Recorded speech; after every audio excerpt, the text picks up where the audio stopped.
Welcome to the NBAV podcast.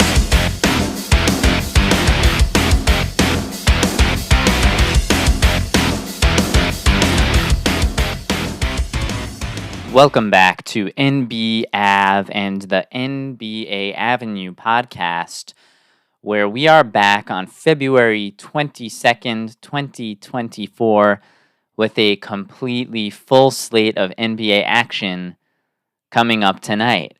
So what we're going to do with the All-Star break nearly officially behind us, we're going to review the teams who are playing tonight. We'll preview the upcoming games, but we also want to include in that preview the outlook for all of the teams who are playing for the rest of the season. So for example, the first game is going to be tonight between the Magic and the Cavaliers. So in addition to breaking down the matchup, let's break down what the Magic should expect for the remainder of the season and what the Cavaliers are expecting for the remainder of the season.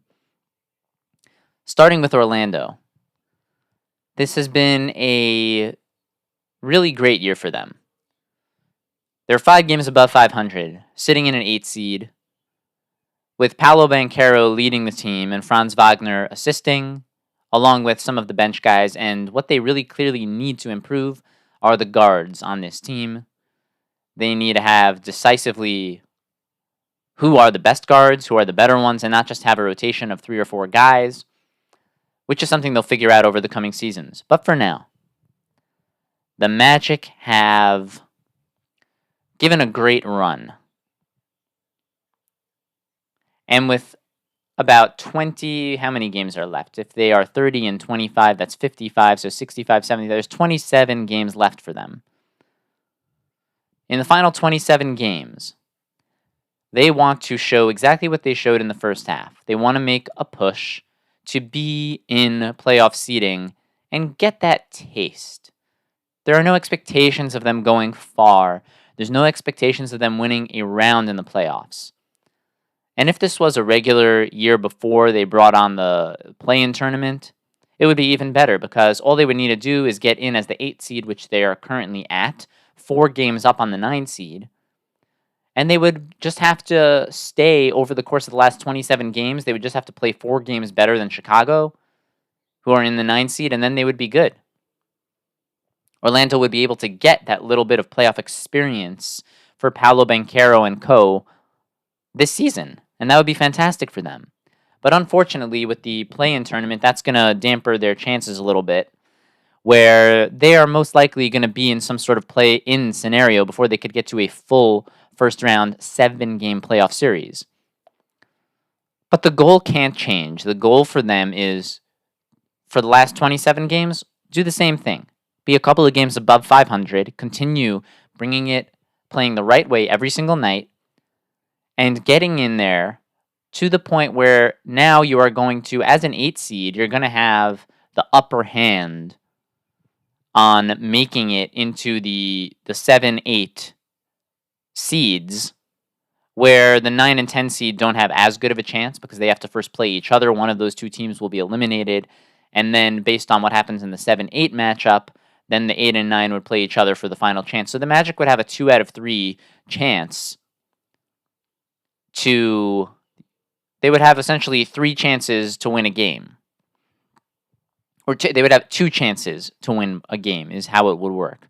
Right? They would be able to face whoever the 7 seed is. If they win, they're good. They're in the 7. If they lose, then they have to then play the winner of the 9 and 10 seed. So you just want to keep it going, put yourself in that position, and automatically, even in the play-in, you'll get a little bit of a taste of the playoff atmosphere. You'll get a couple of play-in games if they stay where they are. And if you can move up to the 6, if you can move up to the 6 seed, which right now they're only a half a game back from Indiana in the 6 seed, if you can do that, then this season will be automatically a massive success. So the lofty goal, the best case scenario for the Magic, overtake the Pacers or the Sixers and move into the 6 seed. Overtake the Heat, the Pacers, or the Sixers, move into the 6th seed. That would be phenomenal. And the Knicks are only 3 games ahead of the Magic as well. because they've had to deal with a lot of injuries, and they still have a lot of injuries for the time being, with OG and Julius Randle both being out. So there are opportunities right now for the Magic to try and get up to the 6th seed or higher. If they can do that, mission accomplished, season from heaven, incredible start to the future for the Orlando Magic. If not, you at least want to stay in the 7-8 range. When you start teetering towards the 9-10 range, you're playing a bit more with disaster, because they want to get into that playoff series. That's really what they want. So now that you're only in a one play-in game, if you were in the 9 or 10, that would be a little bit tough. And if they fell out of everything completely, which I don't foresee happening, because they are 8.5 games up on the Nets in the 11 seed, and that would be totally out of all play-in contention, I don't think that's something that they have to worry about. But if they can get to 6, massive success. If they're in 7 and 8, great success. If they're in 9 or 10, still a success.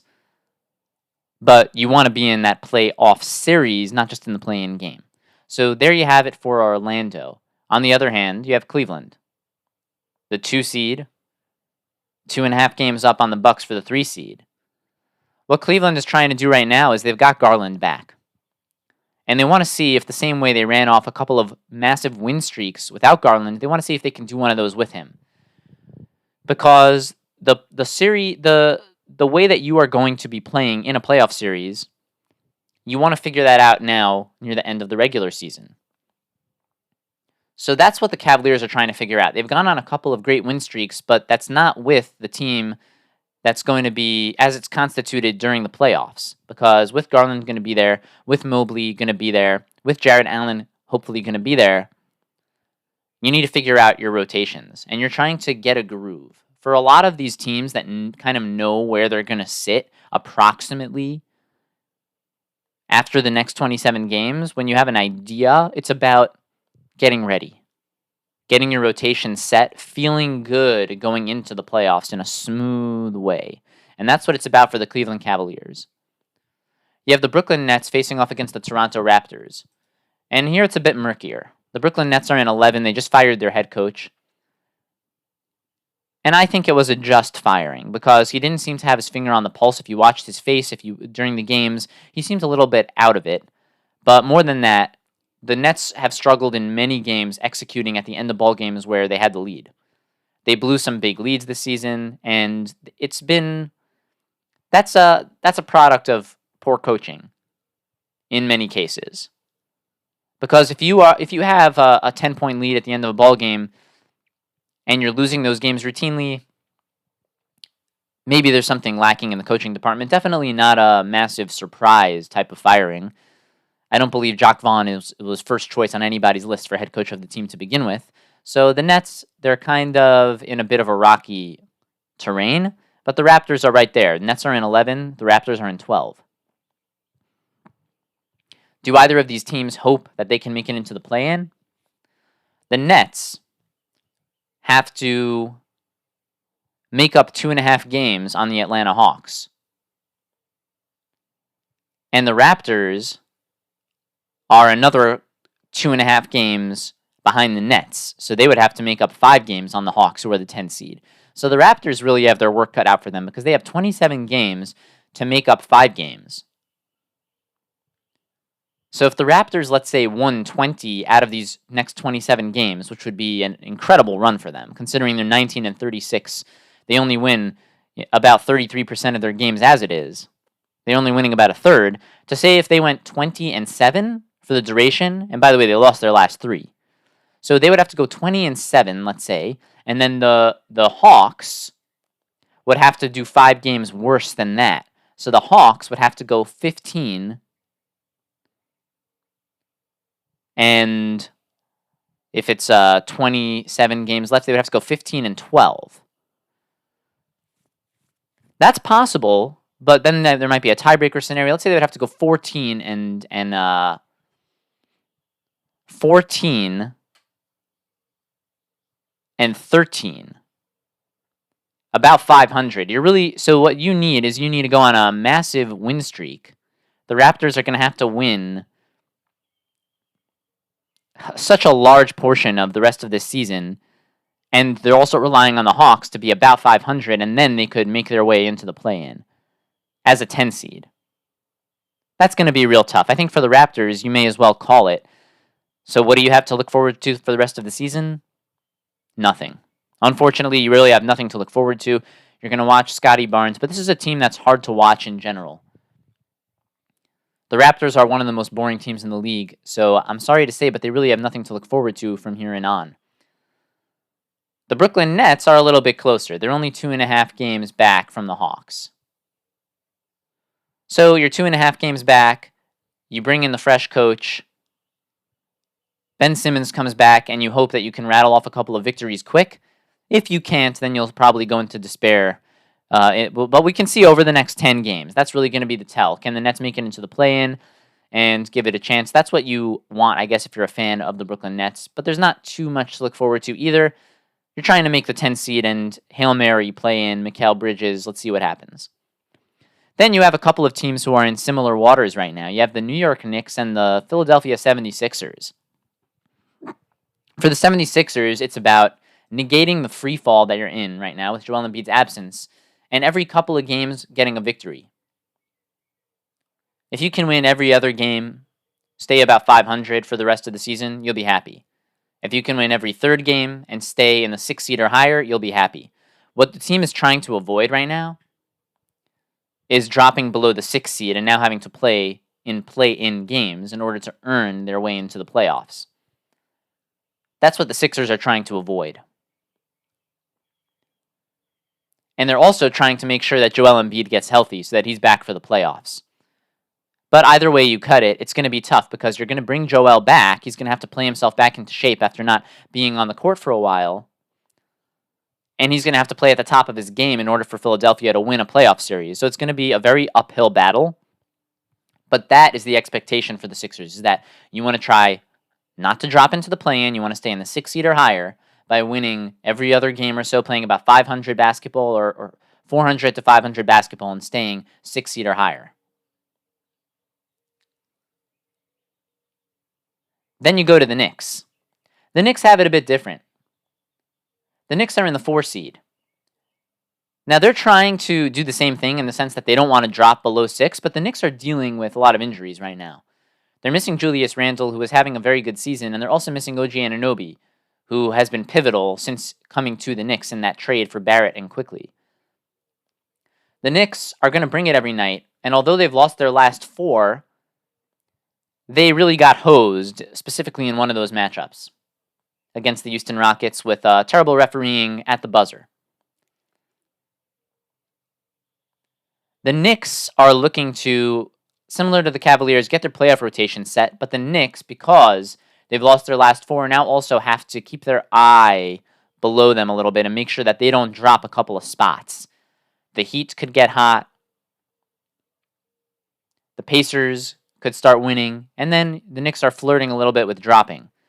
But with the Sixers also below them, it's less likely that the Knicks are going to drop from the 4 seed to the 7 seed and then have to play-in games to earn their spot in the playoffs. So the Knicks are most likely going to be 6 seed or higher, basically no matter what, because they do bring it consistently on a night-to-night basis, even with the injuries that they've had. So it's about getting your players back healthy. Can you get OG back? Can you get Julius Randle back? Can you get Mitchell Robinson back, potentially? And getting your rotation set while also not dropping. And if you can continue to get the consistent play from the rest of the team as we reinsert those guys back into the lineup, the Knicks will be happy to take on anyone in a first-round playoff series. They're not going to shy away from any team out there. The Knicks will be a tough matchup for anybody. Not to say that they will be the favorite in any matchup that they play, but they are definitely going to bring it, and they're not going to shy away from anyone. You move forward to the Pistons. The Pistons have it a little bit different. They're just looking to play good basketball. They're just looking to see the production coming from Jaden Ivey and Cade Cunningham and see that there are brighter days ahead. Whereas for the Indiana Pacers, they're in the 6th seed right now. That means they control their destiny. They are 31-25 on the season, 6 games above 500. You want to see them play slightly above 500 the rest of the way. You want to see them play better than the Heat. You want to see them maintain that 6 seed. Or move up to the 5 seed ahead of the 76ers. That's what you want. You want to either get that, if you can get to the 5 seed, if you can move up one and end up facing the New York Knicks, that's a place that the Pacers have to like being, rather than being in the 6th seed and playing the Milwaukee Bucks and Giannis. While both series against either the Bucks or the Knicks would be a tough, competitive series, I think if you're a Pacers fan, you'd probably want to take your chance against the Knicks, unless you believe that the pace that the Pacers bring would be a problem for the Bucks defense, whereas the Knicks are a little bit more consistent on both ends of the floor. So take your pick. If you like where you are at the 6, okay. If you want to move up to the 5, okay. Either way, you don't really want to take chances with dropping. You want to stay in the 5-6 range, which the Pacers are in the driver's seat. They can do it, especially with the Sixers and the Knicks struggling with injuries right now. So you have to like where you're at with the Pacers right now, and with Tyrese Halliburton back and hopefully healthy post-All-Star break. Let's see if they can maintain their standing. You have the Phoenix Suns going against the Dallas Mavericks tonight. That game is going to be in Dallas. Dallas has won 3 in a row. After the trade deadline, they've been hot. The Suns have also won 2 games in a row. I'm sorry, where I said the Dallas Mavericks won 3 in a row, what I mean is they won 3 in a row since the deadline, but they've won 6 games in a row overall. So they're really hot. And the Suns only have a 1-game lead on them. So if the Dallas Mavericks win tonight, they will move into a tie with the Suns, and depending on what happens with the Pelicans, they could move from a 7 seed up to a 6 seed and only be half a game back of the Pelicans. So Dallas, coming off the 6-game win streak heading into the All-Star break, they have a massive chance right now to move up in the standings by beating the Suns at home tonight. They must know what's at stake here. I'm sure they see the playoff standings and they see where the Suns are and where they are. The Mavericks have had a pretty good year, all things considered. And with the winning the last 6 games and bringing in PJ Washington and Daniel Gafford, and hopefully getting Kyrie to a place where he's really healthy, and the same for Luka, who both of them have missed games throughout the year.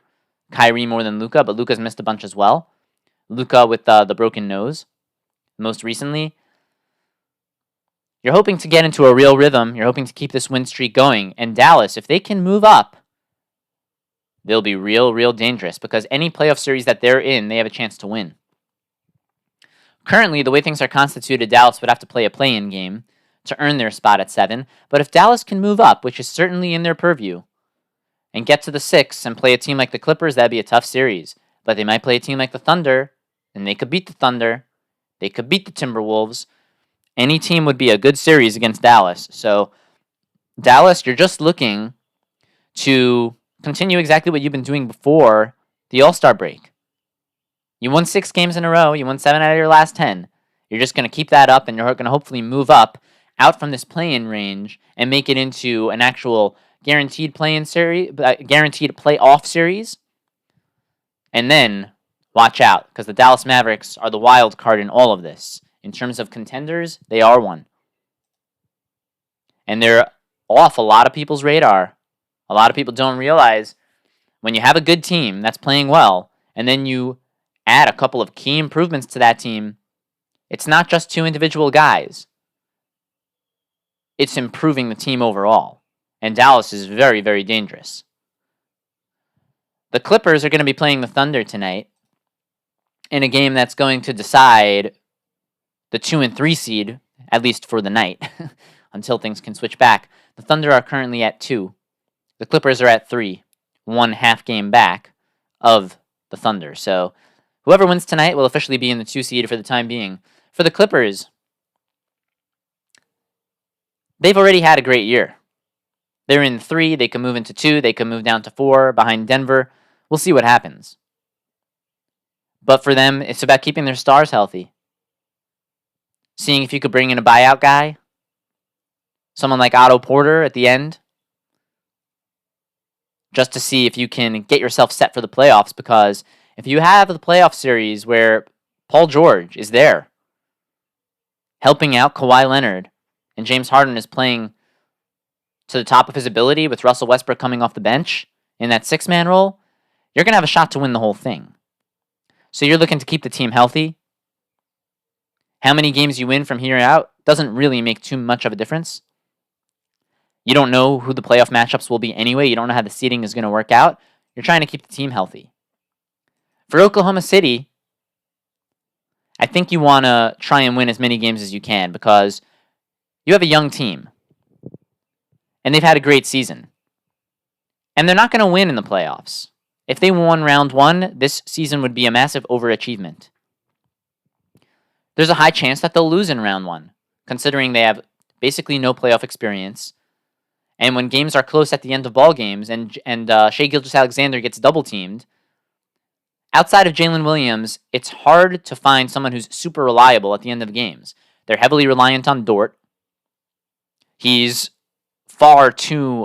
rely on him far too much for a player of his caliber. And they're reliant on guys who have even less experience than him. Chet can be bullied around inside. And there's a lot of opportunity for other teams to come in and beat OKC despite the great regular season that they had. Playoffs are different. So for the Thunder, you had a great regular season. Finish out the regular season. Finish out the great regular season that you've had. Continue to be as consistent as you've been. And if you can get one of those top 1 or 2 seeds and play a team coming off a couple of play-in games who may be tired, you may be more well-rested than them, and now you have as good of a chance as possible to go and take a 6 or 7 game series and maybe win it, that would be a massive overachievement for the Oklahoma City Thunder. Absolutely incredible. So for the Thunder, you want to just maintain your consistency and try to keep that high seed. Whereas for the Clippers, the high seed isn't as much of a priority because the priority there is health. The Rockets are going to face against the Pelicans. This is another golden opportunity for the Pelicans where they've had a really forgiving schedule leading into the All-Star break where they've managed to win a bunch of their games. They won their last 3. They haven't had to play incredible competition, and that continues tonight. They're going to go against the Rockets, who are in the 12th seed. Not too much to play for if you're a Rockets fan. They've been missing Van Vliet, and the hot start that they had has been simmering down greatly. And frankly, there was a game against the New York Knicks that they really could have lost where the referees helped them take the game at the end of regulation. It really should have gone into overtime. So the Rockets could even have a worse record than they do, winning 44% of their games. They're 6 games below 500. And they are 3.5 games back of the Warriors for the 10 seed. The Warriors are heating up. The Rockets are cooling down. It's unlikely the Rockets can do anything with the rest of the season. So for the most part, it's going to be giving the younger guys time. And you may not see as much Fred VanVleet. So the Rockets don't really have too much to look forward to. Whereas the Pelicans have to take advantage of playing the Rockets, and they've got to beat them and continue to beat all of these lower-seeded teams that they're going to be playing for the rest of the season. They've capitalized on it so far. And they've got to continue to do that if they want to stay out of play-in range and remain in play-off series range. And that's got to be their goal. A 6 seed or higher for the Pelicans is fantastic. Because when you have a team that's as inconsistent as New Orleans, you're happy to see that they had a pretty consistently overall good season and that their players are healthy. So the Pelicans are going to have to go out and win this one because then they're going to be facing off against the Bulls. So that's going to be another forgiving matchup, and then they'll go against the Knicks. So the Pelicans got to take advantage of the bad teams while they have it. They've done that so far, and that's what's kept them in the 6th seed. Moving on to the next matchup that we have tonight. We've got, going back, I was just looking forward at the Pelicans' schedule right there. But going forward, we have the Celtics against the Bulls. What the Celtics have done this season is they put themselves above ahead of the whole pack. Nobody can compete with them. They're 43-12. They've won almost 80% of their games. Next best team in the league, Minnesota. Even Minnesota pretty significantly behind them. And in the Eastern Conference, they're 6 games up on the 2 seed Cleveland Cavaliers.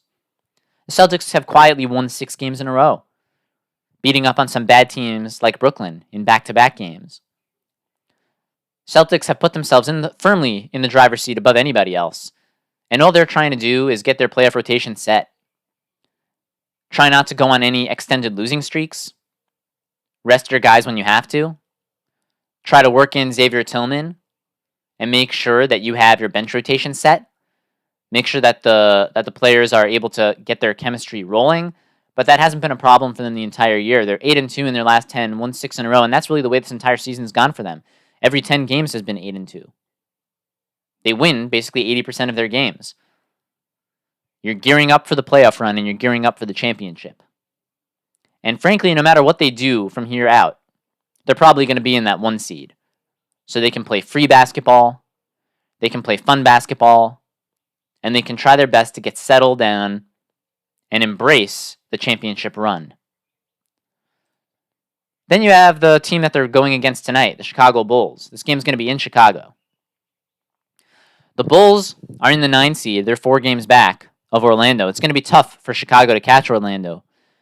With 27 games left, Orlando plays above 500 basketball, so the Bulls would have to go on a nice run in order to overtake Orlando and get into the 8 seed. So most likely the Bulls are going to be here in the 9, or they'll be in the 10. They're going to have to play the Hawks in a play-in game. I believe these two teams played in playoff games last year or 2 years ago. The Hawks are going to be very dangerous in that game. So the Bulls, it's going to be tough. They're going to have to win that one, and then they're going to have to win another one. They're going to have to win 2 games in a row in order to make it into a playoff series. I hate to say it, but this season is most likely going to end in disappointment for the Bulls. And disappointment for the Bulls isn't the same as disappointment for a team, let's say, like the Knicks. If the Knicks lose round 1, that would be a disappointment. If the Bulls lost round 1, that wouldn't be a disappointment. For the Bulls, the disappointment would be not getting even to round 1. With the amount of money that they pay out in contracts, with having Zach LaVine on the payroll, with having Nikola Vucevic on the payroll, with having DeMar DeRozan on the payroll and still being 3 games below 500, with 27 games to go on the year. The Bulls are slightly better at home than they are on the road. They're 15-12 at home. They're 15-19 on the road.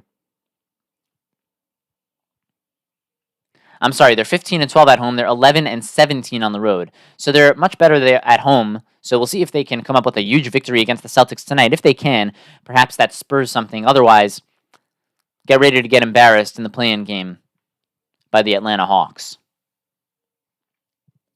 From there, we have the Wizards with absolutely nothing to play for, going against the Nuggets. Denver is in the 4 seed. They're 3 games up on the 5 seed Phoenix Suns. They're 1 game back of the 2 seed Clippers. 1.5 games back of the Thunder. 2.5 back of the Timberwolves. The Nuggets are here and the Nuggets are ready.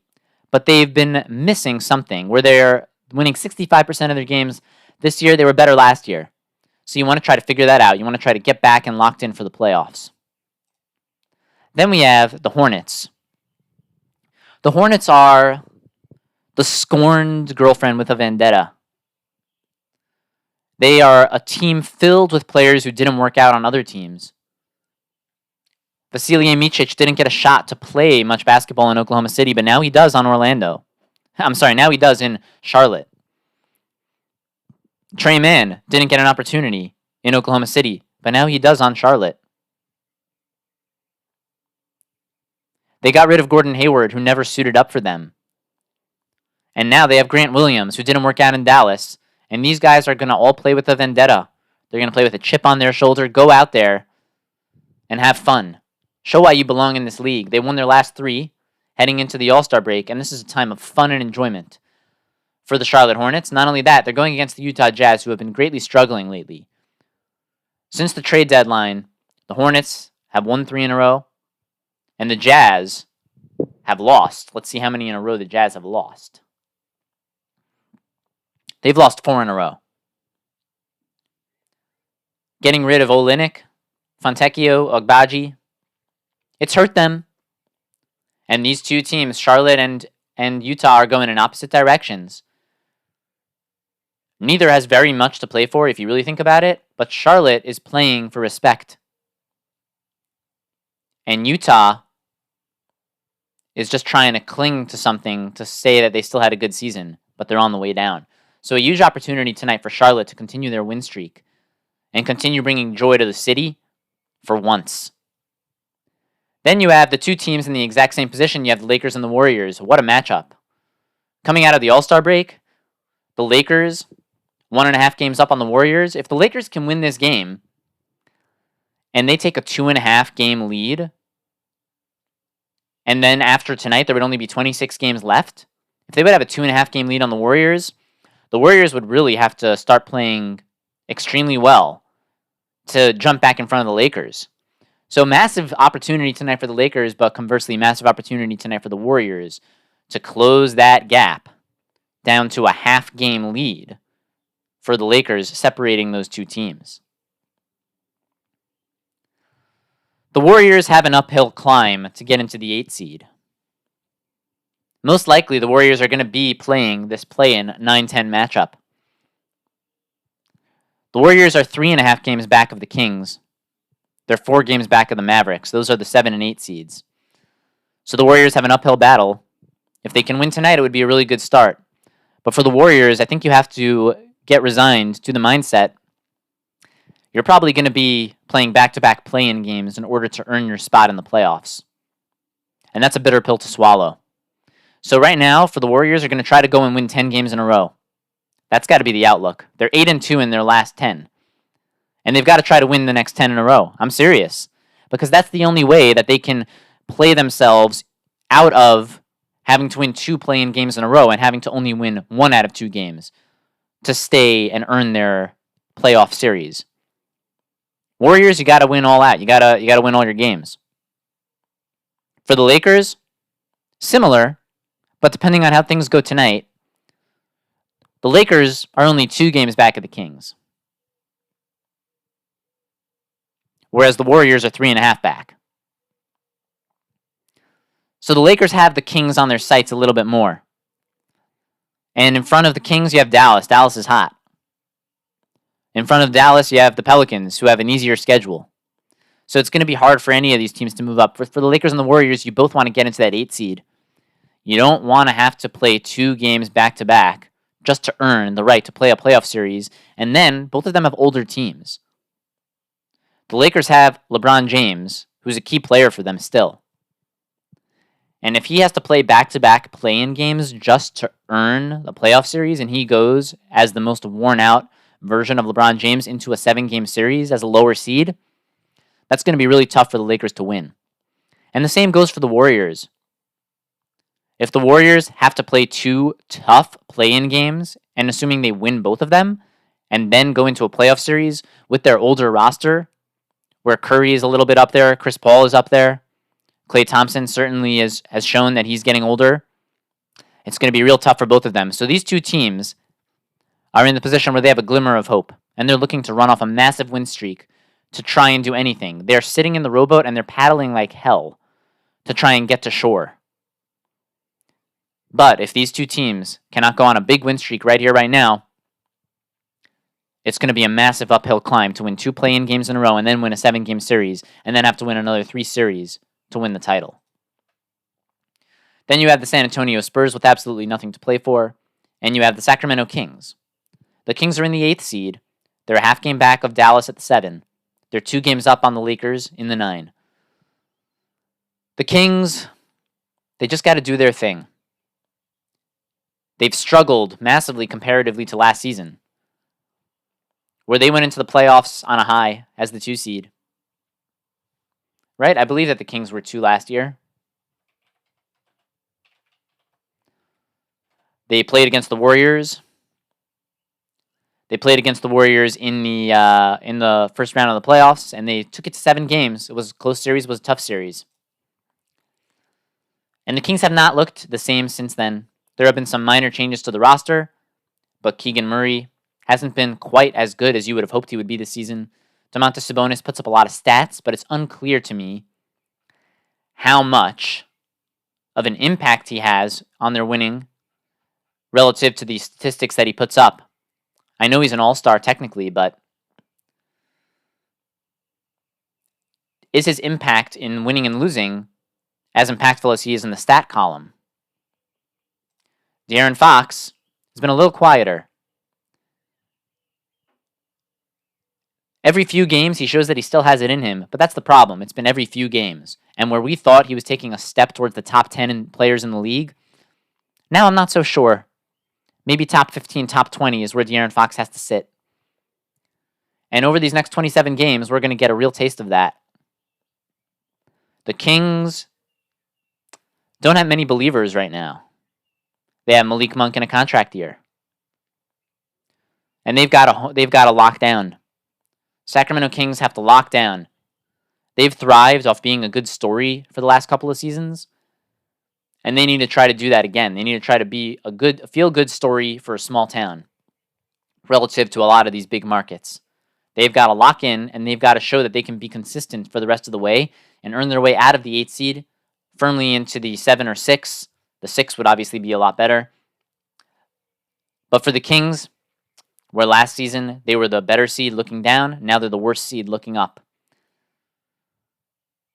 But it may be an easier road than it was last year. If the Kings can make it into the playoffs and face off against Minnesota or Oklahoma City, those young teams without the playoff experience, Sacramento will have a shot. They'll have a shot to go to round 2.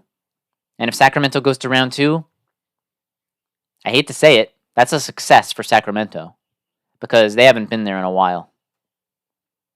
So there you have it. Those are all the games going on tonight. And between all those games, 2, 4, 6, 8, 10, 12 games, which teams have we not reviewed? We haven't reviewed the Miami Heat. The Heat heating up. They won a couple in a row. They've won their last 2 ball games, and that puts them into a tie for the 7-8 seed with the Magic. And they're only half a game back of Indiana. The Heat are looking to get out of this play-in. They don't want to have to play any more games than they have to, because with the strain that gets put on Jimmy Butler over the course of 4 back-to-back 7-game playoff, potential 7-game series, with the burden that Jimmy Butler has to take on this team in order to get them back to a finals, you don't want to have to play any more games than you literally need to. So the Heat try to win some ball games. You're 5 games above 500, but so are the Orlando Magic, and you're a better team than them. Your best player needs to play a little bit more often. You need to win some ball games by hook or by crook. Get yourself out of 7. Get yourself into 6. Don't tax Jimmy Butler any more than you have to. But they're on the right track. They've won their last 2 games, so you want to keep that going. You have the Memphis Grizzlies. You're just looking to get Gigi Jackson more and more playing time and see if any of these other guys can help him out, and you gear up for next year. When you add Gigi Jackson to the mix of Jaren Jackson, Desmond Bane, and Ja Morant as you try to go, and also get Brandon Clark back. Get Brandon Clark back, and you try to make a push for a championship next year. Then you have the Trailblazers, the most embarrassing franchise in the league right now, with absolutely nothing to play for. And you have Milwaukee. Milwaukee's trying to right the ship. They're trying to figure things out. They're trying to figure out the coaching. Most importantly, they're trying to figure out the defense. You got to take the right angles when you're running guys off the 3-point line, and they then get to the basket for easy dunks and layups. You got to eliminate that. Because I don't care how good Giannis is, and I don't care how many threes Damian Lillard hits. You can't be giving up wide open dunks and layups at the hoop every other possession down the floor if you're planning on winning the NBA championship. So there you go. We've gone through just about the entire league at this point. I apologize if there's a team that we missed. It feels like we got through nearly everybody. I'm just taking one last quick glance to see if there's any team that we missed. Let's look at the standings. Celtics, Cavs, Bucks, Knicks, Sixers, Pacers, Heat, Magic, Bulls, Hawks, Nets, Raptors, Hornets, Wizards, Pistons. We touched on all those teams. Timberwolves, Thunder. The Timberwolves. I don't think we touched on the Timberwolves. Let's just do that quickly. They're the top seed right now. They're the top dog in the West. What you want to do right now on your 4-game win streak, where you've had to play some pretty low competition, what you want to do is you want to show that for the duration of the season, in these close games at the end, you want to show that you know who's going to be handling the ball, and you want to have plays scripted. You want to develop more of a veteran presence where you don't have Edwards looking sheepish giving up the ball to Cat, and Cat trying to do his best to create and take tough shots. You want to have established play calls for Anthony Edwards with the ball. You want to have established shooters in their spots. You want to have Karl Anthony Towns knowing exactly what's expected of him on each and every play. And you want to have Gobert knowing what's expected of him on the offensive end, not just on the defensive end. And you want to execute better with 2 minutes to go in the fourth quarter. If the Timberwolves can show that they can do that and not blow leads at the end of close games, we know they can beat teams by a lot based on how they play in the first 3 quarters. But the question for them is, can you win the close game in the fourth quarter? And if they can show that they can do that in these final 27 games, then they'll feel good about themselves going into a playoff series where the entire game becomes like the last couple of minutes of the fourth quarter. The final 3 or 4 minutes in the regular season is like the entire 48 minutes, or at least 40 minutes of a playoff game. So the way that the Timberwolves play in the final few minutes sheds a massive light onto how they'll play in the playoffs, and that's why I'd be very worried if I were them right now. So let's see if they can work on that in the last 27 games. Then you have the Thunder, the Clippers, the Nuggets, the Suns, Pelicans, Mavericks, Kings, Lakers, Warriors, Jazz, Rockets, Grizzlies, Blazers, and Spurs. We went through all those teams, so we went through the entire league. There's a lot of fun, exciting action to look forward to tonight. Hopefully, we don't see any key players get injured over the course of the next couple of weeks, heading into the playoffs. You guys can follow us on social at NBAV and NBAvenue, and reach out to the show by email at NBAvenue, NBAVENUE at yahoo.com with your questions and comments. We're your source for a great time every time, and until next time, we are out.